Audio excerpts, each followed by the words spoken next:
A paz do Senhor Jesus, meu irmão, minha irmã, espero que esteja tudo bem contigo nesse dia de hoje. Eu estou trazendo uma palavra para o seu coração, que está lá no livro de Apocalipse. Mas enfim, a pauta do vídeo aqui é a seguinte, né? Hoje em dia nós temos um cristianismo, né, um evangelho que prega muito a prosperidade, né? Até aí, nada de errado. Deus não é pobreza, obviamente que Deus criou o mundo, criou tudo que existe, então é impossível servir a Deus e eu ser pobre materialmente. Porém, nós temos,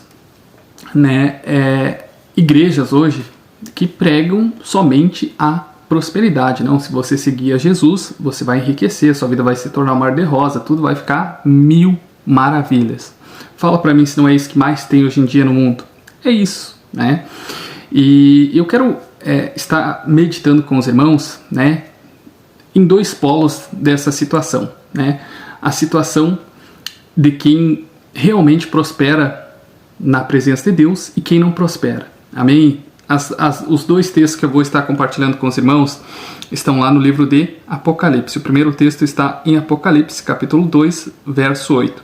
E o anjo da igreja que está em Esmina escreve isto e diz: o primeiro e último que foi morto e reviveu. Eu sei as tuas obras, tribulações e pobreza, mas tu é rico, e blasfêmia dos que dizem que são judeu, mas não são sinagogas de Satanás. Não temas das coisas que há de padecer.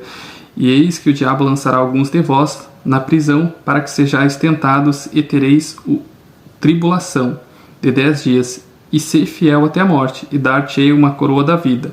Quem tem ouvidos, ouça o que o Espírito diz às igrejas: o que vencer não receberá o dano da segunda morte. Bom, meu irmão, minha irmã, para o vídeo ficar de mais fácil entendimento, temos uma situação aqui onde algumas pessoas passam tribulações e são pobres materialmente. O texto diz claramente ali que essas pessoas são pobres a olhar material. Porém, veja que Jesus, né, o primeiro e último que reviveu dos mortos, né, Jesus Cristo, nosso Senhor Jesus Cristo, amém? Diz que essas mesmas pessoas que passam por tribulações, pobrezas e que serão jogadas em prisões, serão torturadas e terão, né, de entregar sua vida, essas pessoas são ricas, né, ricas à visão do Senhor Jesus Cristo. Veja, porém, que mesmo elas sendo pobres no olhar material, na visão espiritual, segundo o Senhor Jesus Cristo, elas são ricas, porque elas, mesmo passando dificuldade material, financeira, talvez até espiritual, na saúde, e entregando a sua vida em nome do Evangelho, elas permaneceram fiel. Essas pessoas receberão a coroa da vida, né? Vão morrer para a carne, como nos diz aqui, ó, quem tem ouvidos ouça o que o Espírito diz às igrejas: o que vencer não receberá o dano da segunda morte. Qual é a nossa primeira morte que acontece? É a morte carnal, e a segunda morte é do Espírito. Porém, esses que serem fiel até a morte, mesmo na tribulação, na dificuldade, enfim, na pobreza, buscarem o Senhor Jesus, né, em espírito e em verdade, não morrerão em espírito. Esses receberão a coroa da vida eterna. Amém, meus irmãos? Independente deles serem pobres, né, e passarem tribulações. Agora eu quero mostrar outro exemplo de pessoas que, ao olhar humano, são ricas, mas ao olhar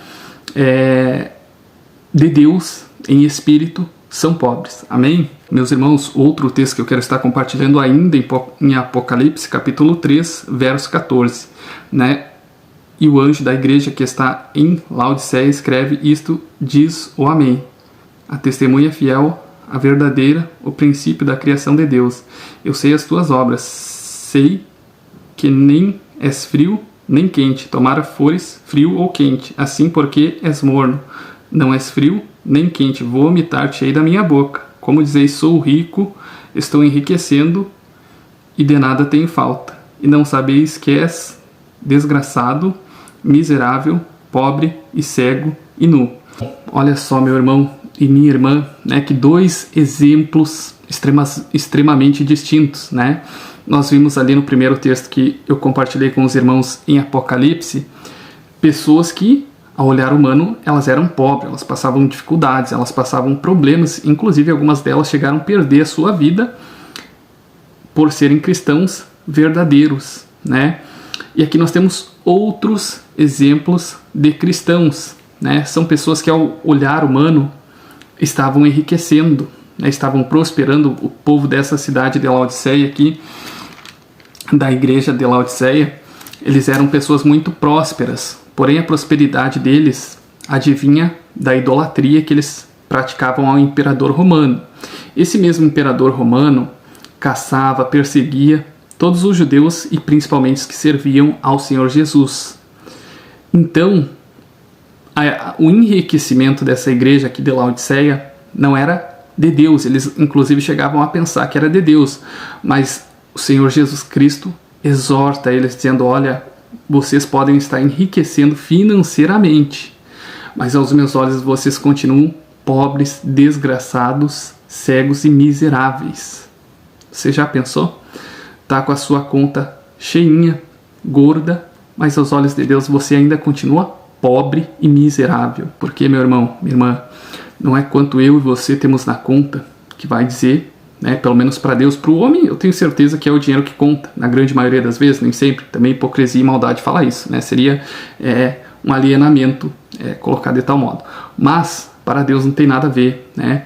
Hoje nós vivemos aí um evangelho totalmente distorcido. A maioria das igrejas pregando prosperidade, não falam de salvação, não falam de vida eterna, não falam da segunda volta de Jesus. Tudo isso até parece uma ofensa para algumas denominações que pregam, né, o verdadeiro evangelho, que é a volta de Jesus Cristo, que é o arrependimento dos nossos pecados, que é a nossa salvação, que é a vida eterna, que é ter comunhão com Deus. Nada disso é pregado. Hoje em dia, a maioria das igrejas pregam a teoria da prosperidade. Bom, então, irmão Lázaro, profeta Lázaro, se eu servir a Deus e você pobre, você miserável financeiramente? Óbvio que não, é impossível servir a Deus e ser miserável. Deus é dono do ouro, da prata, tudo que há no mundo é dele.